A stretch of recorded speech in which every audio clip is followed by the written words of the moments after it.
नारायण नारायण. महाराज,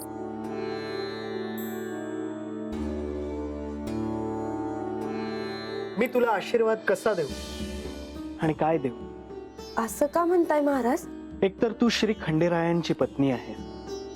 मी तुला काय आशीर्वाद देणार? त्यात तुला एका मोठ्या खेळाला सामोरे जायचे आहे आणि तो खेळ प्रत्यक्ष श्री म्हाळसा देवींशी होणार आहे. मलाही असे वाटते की तू यशस्वी व्हावीस, परंतु मी तसा आशीर्वाद तुला कसा देऊ? महाराज, तुमचा निस्ता आशीर्वाद हवा आहे बघा. तू वाईट वाटून घेऊ नकोस. मी माझी परिस्थिती सांगितली, परंतु काही महत्वाच्या गोष्टी मी तुला सांगू शकतो हे मात्र निश्चित. जी महाराज, मी काय बोलत बसले. तुम्ही आत या जी. या या महाराज.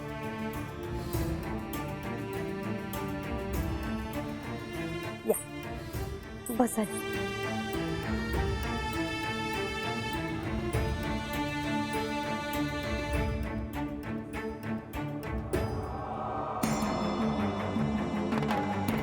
बानू, तुझ्या चेहऱ्यावर चिंता दिसत आहे.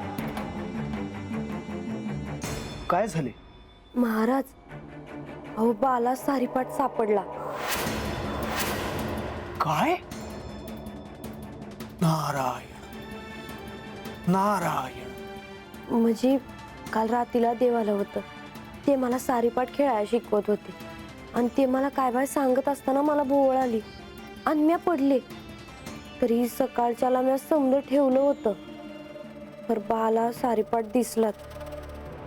महाराज, बाला मी सारीपाट खेळते ते नाही आवडत. म्हणजे तू त्याला सारे काही सांगितलेस की काय? नाही नाही महाराज.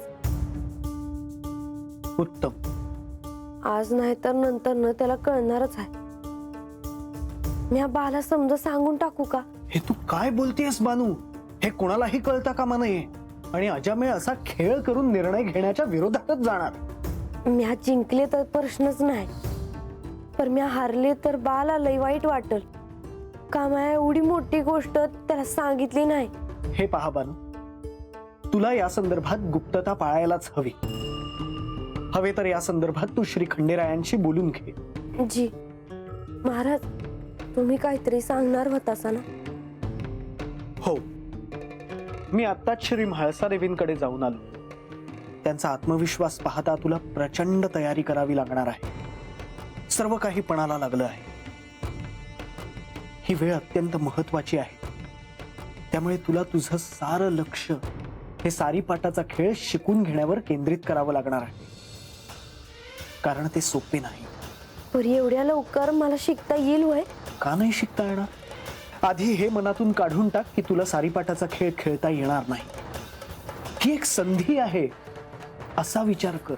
जर तू हा खेळ जिंकलीस आणि श्री म्हाळसा देवींना तू पराभूत केलंस तर त्या तुझा स्वीकार करतीलच, परंतु त्यानंतर तू गडावर राहायला जाशील. वय, असं झालं तर किती बरं होईल. आणि त्यासाठी तुला दिव्य शक्तींचेही सहाय्य घ्यावे लागेल. ते कसं घेणार? सोपं आहे. देवेंद्रांना या खेळासंबंधी अद्याप काहीही माहीत नसेल. तू त्यांना जर हे सांगितलं तर ते तुझ्यासाठी नक्कीच काहीतरी करतील. पर देवासनी आवडल वय? बानू, या अशा खेळात सारं काही क्षम्य असतं. वय का?